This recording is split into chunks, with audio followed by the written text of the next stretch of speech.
জাকাতের টাকা কি গরিব আত্মীয় স্বজনদের নতুন জামা কাপড় কিনে দিতে পারবো?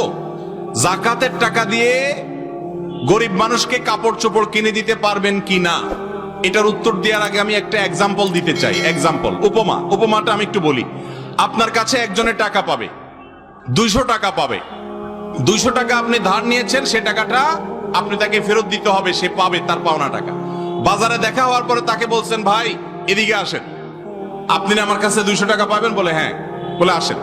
ডেকে নিয়ে ফল দোকানে নিয়ে গেলেন, নিয়ে 1 কেজি আপেল কিনে দিলেন 200 টাকা দিয়া বললেন যান বাড়ি যান। উনি যদি বলে ভাই কাহিনী কি? বলে কাহিনী হলো 200 টাকা পাবেন না, আপনি আপেল কিনে দিলাম, বাড়িতে চলে যান। কি বলেন? মায়ের একটাও নিচে পড়বে?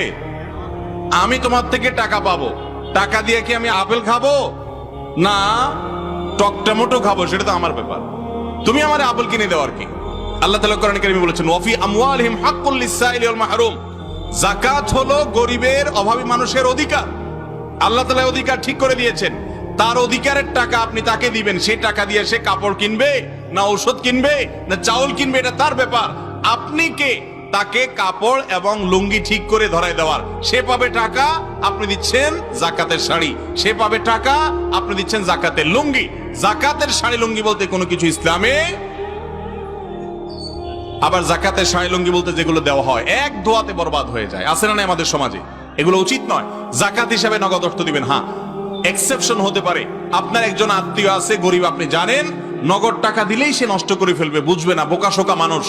আপনি জানেন সে কথার কথা সেলাইয়ের কাজ করে, তার একটা ভালো মেশিন হলে সে উপার্জন করতে পারে, তাহলে জাকাতের টাকা দিয়ে তাকে আপনারা মেশিন কিনে দিলেন, এটা ঠিক আছে।